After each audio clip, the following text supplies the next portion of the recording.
China had limited accumulation in the field of technology and was at the mercy of the United States sanctions, unable to resist silently. However, after generations of hard work and perseverance, China's technology has finally stood up. On May 29, the domestically produced Chinese aircraft C919 successfully completed its maiden flight, and China no longer needs to exchange 800 million shirts for one American aircraft. Recently, China's National Cybersecurity Review Office discovered serious cybersecurity issues with Micron and has banned the use of Micron storage chips in critical areas. Biden seemed to have anticipated this and told South Korean President that if Micron was banned, Samsung and Hynix could not fill the market share vacated by Micron. Biden's move is to disrupt the entire Chinese storage market at the expense of harming Samsung and Hynix and to force the Chinese government to lift the ban on Micron. But unexpectedly, South Korea did not stand with the United States this time. After the Chinese government banned Micron, Seoul officials clearly stated that they would not intervene in Samsung and Hynix's efforts to fill the Chinese market. Seoul officials directly shifted the blame to Samsung and Hynix, and after Samsung was reviewed in the United States, it began to increase its shipments to the Chinese market with a vengeance. The price of Samsung's 1TB 980 solid-state drive has dropped from around 1,000 yuan to 417 yuan, which is directly competing with Chinese domestic solid-state drives and is bound to seize the market share vacated by Micron. Bill Gates has stated that AI is the most important technological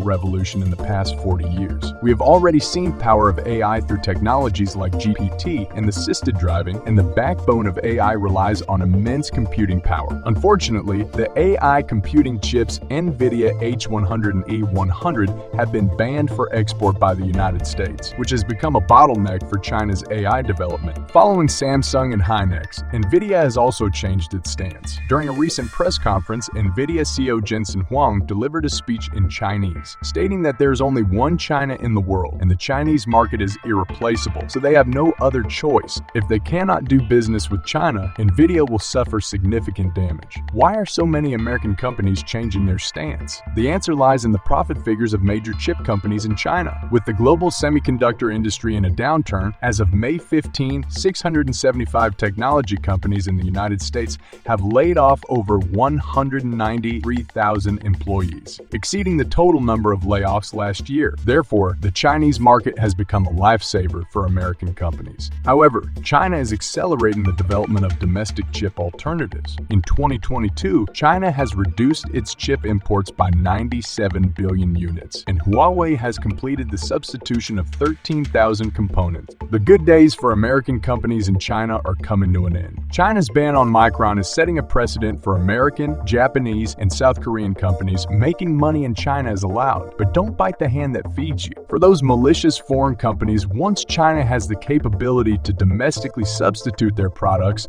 they will undoubtedly be kicked out of China. The change of stance by these companies is just another sign of the United States' defeat, and that the Biden administration has created a chip for alliance for China, which has brought together some companies from Japan and the Netherlands to restrict chip exports to China. The main sources of chip imports to mainland China are from Asia, including South Korea and Taiwan. From 2010 to 2020, the amount of chips imported by China from these three regions increased from $108.9 billion to $273.7 billion, with an average annual growth rate of 9.6%. Therefore, when the Biden administration formed the Chip for Alliance, the South Korean government did not intend to join and attempted to shelve the proposal in the long term. Later, under pressure from the U.S. government, South Korea expressed some willingness to join. If the U.S. is unable to coordinate the dilemma of choosing sides among its allies, it may end up with United States chip companies unilaterally withdrawing from the Chinese chip market, handing over its share of the Chinese chip market to allied companies, resulting in significant losses for United States chip companies. The more complex a system, the more fragile it is, and the more difficult it is to maintain.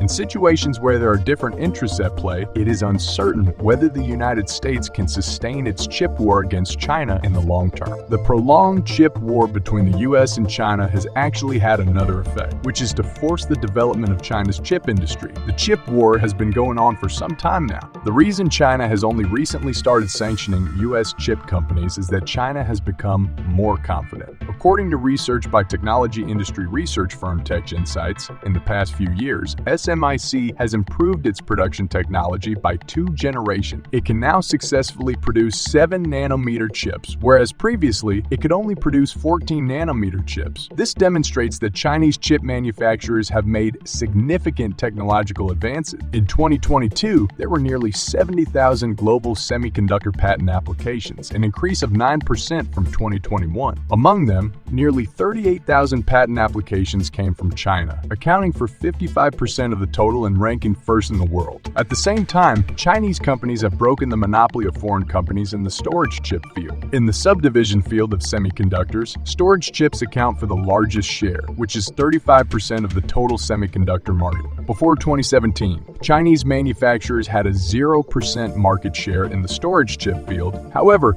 China's chip industry is making significant progress. Why the US will lose the chip war? Because waging a chip war is a self-defeating behavior for the US itself. China is the world's largest chip market. By 2020, China's semiconductor imports had reached over United States $380 billion, accounting for 43% of the world's total chip trade. The total market value of the US semiconductor industry evaporated United States $1.5 trillion last year. Moreover, the United States' harsh scrutiny of China also makes its own Chinese talents uneasy. The US Department of Justice launched that China initiative in 2018 to deal with the so-called China threat and accused and charged Chinese scholars in the US. The Asian American Scholar Forum released a report last year, revealing that 61% of the over 1,300 Chinese teachers and researchers working in American universities felt significant pressure, and 42% even said they would feel